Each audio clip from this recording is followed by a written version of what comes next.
Hello दोस्तों। तो कैसे हो आप सब? आई होप आप सब अच्छे होंगे। तो आज हम कवर करने वाले हैं 12th class UP board chemistry का मोस्ट इम्पोर्टेंट टॉपिक, यानी कि उप सह संयोजन यौगिक। उप सह संयोजन यौगिक। अगर दोस्तों उप सह संयोजन यौगिक की बात की जाए, ये जो चैप्टर है दोस्तों एग्जाम के पॉइंट ऑफ व्यू से भी काफी इम्पोर्टेंट है और इसके कंसेप्ट काफी इंटरेस्टिंग है। यहाँ से दोस्तों 5 से 6 टॉपिक्स हैं जो कि बार बार एग्जाम में रिपीटेड मोड में पूछे जाते हैं।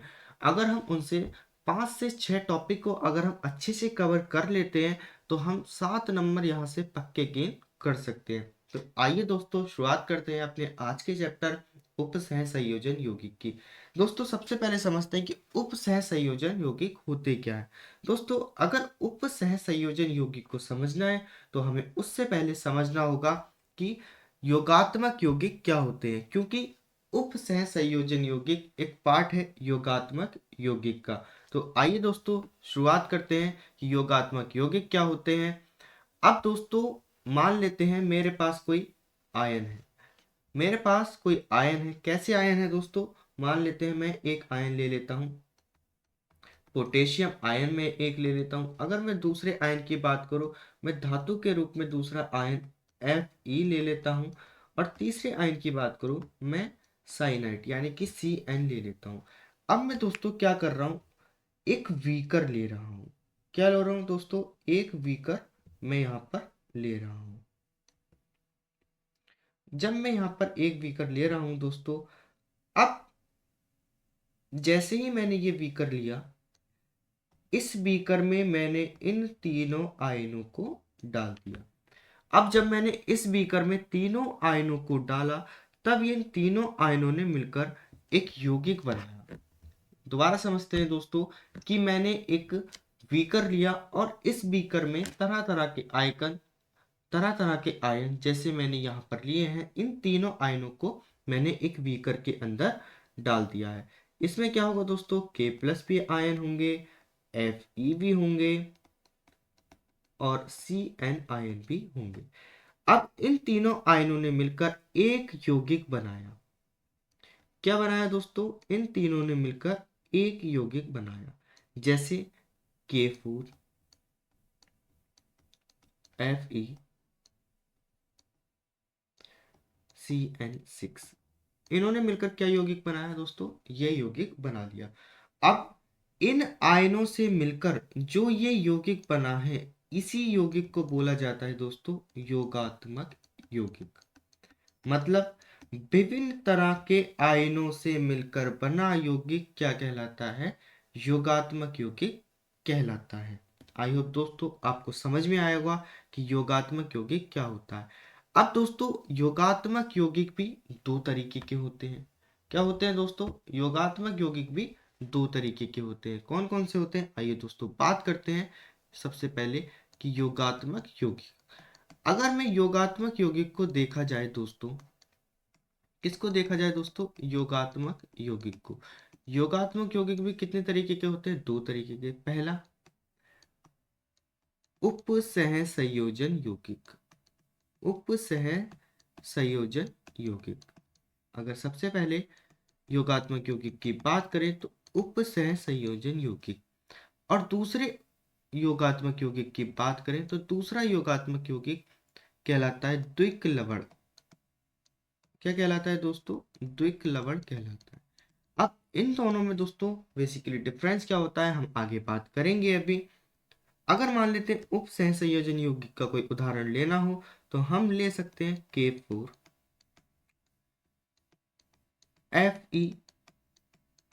FeCN6। ये क्या है दोस्तों? एक उप सह संयोजन यौगिक का एक उदाहरण है। अगर हम बात करें द्विक लवण की, द्विक लवण का अगर हमें उदाहरण लेना हो तो हम ले सकते हैं दोस्तों फिटकरी। क्या ले सकते हैं दोस्तों? फिटकरी। अब दोस्तों बात करते हैं यहाँ पर सबसे मेन कि इन दोनों में डिफरेंस क्या होता है। मान लीजिए दोस्तों मैंने कोई यहाँ पर एक फिर से एक बीकर ले लिया है। मैंने क्या किया है दोस्तों? फिर से एक बीकर ले लिया है। अब मैं कुछ इस तरीके से क्या कर रहा हूँ दोस्तों, एक बीकर लेकर इसमें सबसे पहले मैं द्विक लवण को डाल रहा हूं। इस बीकर में मैं क्या कर रहा हूं, द्विक लवण को डाल रहा हूं। मैंने देखा कि इसमें वाटर पहले से मौजूद था। वाटर क्या था दोस्तों, पहले से मौजूद था। जैसे ही मैंने इसमें द्विक लवण डाला, द्विक लवण क्या हुआ, अपने आयनों में टूटना शुरू हो गया। और वो क्या हुआ दोस्तों, पूरी तरीके से अपने आयनों में टूट गया। और आयनों में टूट के जो भी मैंने द्विक लवण डाला था उसने अपना अस्तित्व यहाँ पर खो दिया है। यानी कि वो पूरी तरीके से क्या हो गया है, पानी में डिसॉल्व हो चुका है और उसके जितने भी मॉलिक्यूल्स थे आपस में सब टूटकर अलग हो चुके हैं। यानी कि यहाँ से क्या हुआ, जैसे ही मैंने द्विक लवण को डाला उसने क्या करा, पानी में घुलकर अपना अस्तित्व खो दिया। तो ऐसे योगात्मक यौगिक को क्या कहा जाता है दोस्तों, द्विक लवण कहा जाता है। क्या कहा जाता है दोस्तों, द्विक लवण। अब वहीं अगर मैं बात करूं, मैंने क्या लिया दोस्तों, एक और बीकर ले लिया है। एक और बीकर मैंने यहां से लिया है। अब इस बीकर को मैंने क्या किया दोस्तों, एक और बीकर मैंने लिया और इस बीकर में मैंने इस बार क्या डाला है, उप सह संयोजन यौगिक डाले हैं। अब जैसे ही मैंने उप सह संयोजन यौगिक को इस पानी में घोलने की कोशिश की तो वो अपने आयनों में पूरी तरीके से नहीं टूटा। जैसे अगर मैं K4FeCN6 को पानी में घोलने की कोशिश करता हूं तो वो किस तरीके से टूटेगा दोस्तों, इसका जो K4+ है वो अलग हो जाएगा और ये FeCN वाला पार्ट अलग टूट जाएगा। यानी कि आप यहां देख सकते हो दोस्तों कि ये जो दो मॉलिक्यूल्स हैं ये अभी भी आपस में जुड़े हुए हैं। ये क्या हो रहा है दोस्तों, अभी भी आपस में जुड़े हुए हैं। ये अभी भी अलग अलग नहीं हुए। क्या हुआ दोस्तों, ये अभी भी अलग अलग नहीं हुए।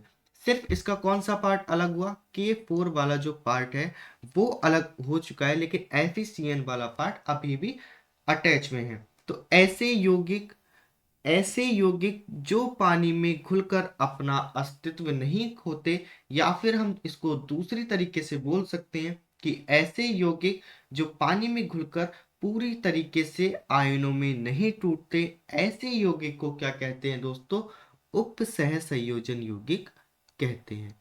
आई होप दोस्तों आपको ये बात समझ में आई होगी कि उप सह संयोजन यौगिक असल में होते क्या हैं।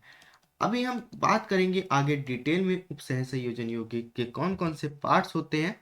अभी हम इनकी डिटेल में बात करने वाले हैं। दोस्तों मान लेते हैं मेरे पास क्या है, एक उप सह संयोजन यौगिक K4FeCN6। ये कुछ मेरे पास क्या है दोस्तों, एक उप सह संयोजन यौगिक है। अगर दोस्तों आप इसमें दो पार्ट देख रहे होगे, एक पार्ट क्या है, कोष्ठक के अंदर है और दूसरा पार्ट क्या है, कोष्ठक के बाहर है। अब दोस्तों आप जब जैसे ही मैंने ये कोष्ठक के बाहर देखा, इसको क्या बोलते हैं दोस्तों, इसको बोलते हैं आयनन मंडल। क्या बोला जाता है दोस्तों, आयनन मंडल। ब्रैकेट के बाहर जो होता है उसको बोला जाता है दोस्तों आयनन मंडल। अब इस आयनन मंडल में क्या मौजूद है दोस्तों, प्रति आयन मौजूद है। क्या मौजूद है दोस्तों, प्रति आयन। और प्रति आयन के रूप में भी क्या दोस्तों, K4 यानी कि पोटेशियम यहाँ पर मौजूद है। अब हम जैसा भी देख रहे हैं ये ब्रैकेट के अंदर अंदर वाला क्षेत्र, जैसे ही ब्रैकेट के अंदर वाले क्षेत्र को देखा, ये कहलाता है दोस्तों उप संयोजी मंडल। क्या बोला जाता है दोस्तों, इसको उप संयोजी मंडल इसको बोला जाता है, या हम इसको दोस्तों बोल सकते हैं समन्वय मंडल। क्या बोल सकते हैं दोस्तों, समन्वय मंडल। एक बार फिर से समझते हैं दोस्तों, जो ये ब्रैकेट है, ब्रैकेट के बाहर ये जो लिखा है इसको बोला जाता है प्रति आयन। और ये प्रति आयन कहाँ मौजूद होते हैं, ये मौजूद होते हैं आयनन मंडल में।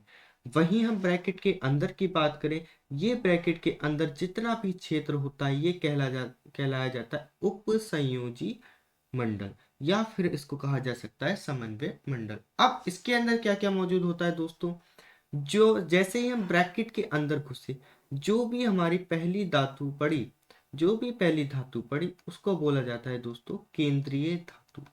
क्या बोला जाता है दोस्तों? उसको बोला जाता है केंद्रीय धातु।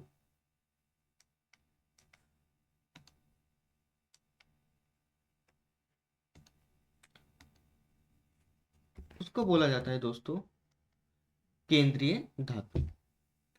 अब दोस्तों केंद्रीय धातु यानी कि जो भी मॉलिक्यूल्स हैं वो इससे अटैच होंगे। अब केंद्रीय धातु, अब देखते हैं ब्रैकेट के अंदर ये जो लिखा है Fe को छोड़ के इस ब्रैकेट के अंदर जितना कुछ भी लिखा रहेगा उसको दोस्तों हम बोलेंगे लिगेंड्स। क्या बोलेंगे दोस्तों? उसको बोलेंगे लिगेंड। आई होप दोस्तों आपको ये बात समझ में आई होगी। एक बार फिर से समझने की कोशिश करते हैं। ये जो ब्रैकेट वाला क्षेत्र है इसके बाहर वाले क्षेत्र को हम बोलते हैं आयनन मंडल, और इस आयनन मंडल को बोला जाता है, आयनन मंडल में जो आयन मौजूद होता है उसको बोलते हैं प्रति आयन, और जो ये ब्रैकेट के अंदर वाला जितना भी स्पेस होता है इसको बोलते हैं उपसंयोजी मंडल, या फिर बोल सकते हैं समन्वय मंडल। अब इस मंडल में क्या मौजूद होता है दोस्तों? एक केंद्रीय धातु मौजूद होती है और लिगेंड मौजूद हो सकते हैं। अब दोस्तों इसमें थोड़ा कंफ्यूजन हो रहा होगा कि आयनन मंडल और प्रति आयन कैसे अलग है। दोस्तों मान लेते हैं कि ये हमारे पास कोई स्कूल है। ये क्या है दोस्तों? स्कूल है। स्कूल में कई सारी क्लासेस बनी हुई हैं। क्या बनी हुई है दोस्तों? क्लासेस बनी हुई हैं। अब हमने देखा कि जैसे ही हम स्कूल में एंटर हुए, स्कूल क्या है दोस्तों? ये एक क्षेत्र है।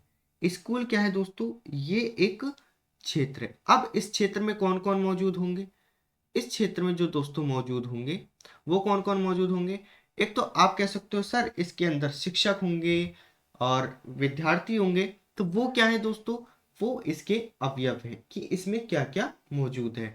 और ये जो है स्कूल क्या है? ये एक क्षेत्र है। आई होप दोस्तों आपको ये चीजें समझ में आई होंगी कि केंद्रीय धातु क्या होती है, प्रति आयन क्या होते हैं और उपसंयोजी मंडल क्या होते हैं। आइए दोस्तों अब बात करते हैं इनके ऑक्सीकरण नंबर की, कि हम इनके ऑक्सीकरण संख्या कैसे निकालते हैं। किसी भी केंद्रीय धातु, क्या बोला मैंने दोस्तों? कि किसी भी केंद्रीय धातु की ऑक्सीकरण संख्या की हम बात करने वाले हैं कि ऑक्सीकरण संख्या क्या होती है या फिर हम इसको कैसे फाइंड करते हैं, इन सब की बात आज हम करने वाले हैं। अब दोस्तों अगर हम देखें उप सहसंयोजी यौगिक, आपको समझ में आ गया होगा कि केंद्रीय धातु क्या है यहाँ पर, और इस केंद्रीय धातु से कौन कौन अटैच होता है, इसके साथ कौन कौन से मॉलिक्यूल्स उप सहसंयोजन यौगिक में होते हैं। अगर हम दोस्तों इसके ऑक्सीकरण नंबर की बात करें, ऑक्सीकरण नंबर क्या होता है दोस्तों? ऑक्सीकरण नंबर क्या होता है? किसी भी मॉलिक्यूल्स पर चार्जेस होते हैं। जैसे मेरे पास कोई Na है, उस पर कोई एक पॉजिटिव चार्ज है, तो ये क्या है दोस्तों? ये ऑक्सीडेशन नंबर यानी कि ऑक्सीकरण संख्या है। ये क्या है दोस्तों? ऑक्सीकरण संख्या। तो हम ये कह सकते हैं दोस्तों कि ऑक्सीडेशन की जो ऑक्सीडेशन नंबर है वो इज इक्वल टू चार्जेस। ये क्या है? इक्वल टू है चार्जेस के, कि किसी भी मॉलिक्यूल्स पर कितने चार्जेस मौजूद हैं। ये क्या है दोस्तों? ऑक्सीडेशन नंबर है। अब जैसे मैं बात करता हूं, मेरे पास एक अवयव मैंने लिया है, एक यौगिक मैंने लिया है। मान लेते हैं यौगिक है दोस्तों NaAg, NaAg CN2। क्या है दोस्तों? मेरे पास एक यौगिक है, और कौन सा यौगिक है दोस्तों? NaAgCN2। अब इसमें दोस्तों सबसे पहले हमें देखना होगा कि सेंट्रल धातु कौन सी है। तो हम जैसे ही इस ब्रैकेट के अंदर घुसे, इस ब्रैकेट के अंदर जो ये पहला अवयव है ये कहलाएगा दोस्तों केंद्रीय धातु। अब इसी केंद्रीय धातु की हमें ऑक्सीडेशन संख्या निकालनी होती है। तो हम केंद्रीय धातु की ऑक्सीडेशन संख्या हमें निकालनी है, इसलिए हम इसको मान लेते हैं दोस्तों X। क्या बोला मैंने? कि जब भी आपको केंद्रीय धातु की ऑक्सीडेशन नंबर निकालना हो तो उस केंद्रीय धातु के ऑक्सीडेशन नंबर को x मान लो। अब दोस्तों बाकी जितने भी अवयव बचे उन सब का हमें ऑक्सीडेशन नंबर पता होना चाहिए। जैसे Na का ऑक्सीडेशन नंबर होता है +1 और Cn का ऑक्सीडेशन नंबर होता है -1। अब आप देख रहे होगे इस ब्रैकेट के ऊपर कोई भी चार्जेस यहाँ पर मौजूद नहीं है। तो यहाँ पर अगर मैं इन सबको चार्जेस को जोड़ा जाए तो यहाँ पर 0 आना चाहिए, क्योंकि ब्रैकेट के ऊपर कोई भी चार्जेस नहीं है। अगर ब्रैकेट के ऊपर कोई भी चार्जेस ना हो तो हम क्या मानेंगे कि इन सबको जोड़कर क्या आना चाहिए दोस्तों, 0 आना चाहिए। जैसे यहाँ पर कितने Na मौजूद है, एक Na मौजूद है और Na की ऑक्सीडेशन नंबर क्या है, 1। Na की ऑक्सीडेशन नंबर क्या है दोस्तों, 1। अगर मैं Ag की बात करूं, क्योंकि Ag को तो मैंने माना है और Ag की ऑक्सीडेशन नंबर को क्या माना है, x माना है, तो मैंने x लिख दिया है। अब क्योंकि Cn की जो ऑक्सीडेशन नंबर है वो होती है -1 और कितने Cn है दोस्तों, 2 Cn है, तो हम इससे करेंगे 2 से मल्टीप्लाई और ये किसके बराबर आना चाहिए दोस्तों, 0 के, क्योंकि यहाँ पर कोई भी चार्जेस नहीं है। अगर कोई भी चार्जेस यहाँ पर नहीं है तो हम इस ऑक्सीडेशन नंबर को कितना मानेंगे, 0। अब 1 को तो ऐसे ही रहने देते हैं, प्लस x को ऐसे ही रहने दिया मैंने, 1 को भी ऐसे ही रहने दिया और प्लस x को भी दोस्तों ऐसे ही रहने दिया। अब -1 की 2 से मल्टीप्लाई करें तो -2 इज इक्वल टू 0। अगर मैं यहाँ से सॉल्व करूँ -2 और +1 यानी कि x -1 इज इक्वल टू 0। अब देखा जाए अगर मैं 1 को उधर लूँ तो x बराबर 1। तो यहाँ पर क्या है दोस्तों, ऑक्सीडेशन नंबर ऑफ Ag कितना आया, 1, क्योंकि हमें x ही फाइंड करना था और x हम फाइंड कर चुके। ये क्या है दोस्तों, इसकी ऑक्सीडेशन नंबर है। टेंशन लेने की जरूरत नहीं है दोस्तों। हम बाकी एलिमेंट्स की हमें ऑक्सीडेशन नंबर कैसे पता चलेंगे, क्या होते हैं, इन सब की मैंने अपने पीडीएफ में फोटोज लगा दिए हैं, आप यहाँ से चेकआउट कर सकते हैं और आप यहाँ से इजीली इनको याद कर सकते हैं। जब आप जैसे जैसे आप क्वेश्चन करते रहेंगे आपको खुद ही ये चीज़ें याद होती रहेंगी। अगर हम अपने नेक्स्ट क्वेश्चन की बात करें दोस्तों, कि नेक्स्ट क्वेश्चन मान लेते हैं हमारा वही अवयव, कौन सा अवयव दोस्तों, जो जो अभी हमने लिखा, क्या लिखा था दोस्तों, क्या लिखा था, K4 K4Fe, क्या लिखा दोस्तों, K4Fe Cn की होल 6। अब दोस्तों ये मेरे पास एक उपसह संयोजन यौगिक है और इसके मुझे केंद्रीय धातु की ऑक्सीडेशन नंबर यानी कि ऑक्सीकरण संख्या दोस्तों निकालनी है। अब इसमें बताइए दोस्तों, ऑक्सीकरण नंबर कौन सी धातु का निकालना होगा, कौन सी यहाँ पर केंद्रीय धातु होगी। तो जैसा कि मैंने बताया कि इस ब्रैकेट के अंदर जैसे ही हम एंटर होंगे, इस ब्रैकेट के अंदर जैसे ही हम एंटर होंगे जो पहली धातु पड़ेगी वो क्या है दोस्तों, वो है केंद्रीय धातु। और केंद्रीय धातु के ऑक्सीकरण संख्या को सबसे पहले क्या करो, x मान लो। क्या करो दोस्तों, x मान लो। तो देखिए दोस्तों, K की ऑक्सीकरण संख्या की बात करें तो इसकी होती है +1 और Cn की ऑक्सीकरण संख्या की बात करें तो अभी अभी हमने देखा इसकी ऑक्सीकरण संख्या होती है -1। अब दोस्तों हम निकालते हैं इस x की ऑक्सीकरण संख्या।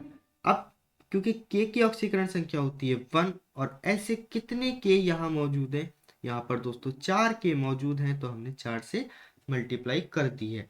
अब दोस्तों देखते हैं Fe की ऑक्सीकरण संख्या हमें पता नहीं है और Fe की ऑक्सीकरण संख्या को हमने मान लिया है x, तो हम यहाँ पर x लिखेंगे प्लस Cn की ऑक्सीकरण संख्या होती है -1 और ऐसे ऐसे कितने Cn मौजूद हैं, 6 Cn मौजूद हैं। इन सबको जोड़कर क्या आना चाहिए दोस्तों, 0 आना चाहिए, क्योंकि यहाँ पर इस ब्रैकेट के ऊपर कोई भी चार्जेस नहीं है। अब दोस्तों सॉल्व करते हैं, 1 की 4 से मल्टीप्लाई करेंगे 4, x को ऐसे ही लिखे रहने देते हैं, -1 की 6 से मल्टीप्लाई करेंगे -6 इज इक्वल टू 0। -6 में से 4 को जब हम माइनस करते हैं तो कितना आएगा दोस्तों, x -2 इज इक्वल टू 0। और जब हम 2 को उधर ले जाएंगे तो x बराबर 2, यानी कि Fe की जो दोस्तों ऑक्सीकरण संख्या है वो कितनी है, x बराबर 2। आई होप दोस्तों आपको ये सारी चीजें समझ में आई होंगी।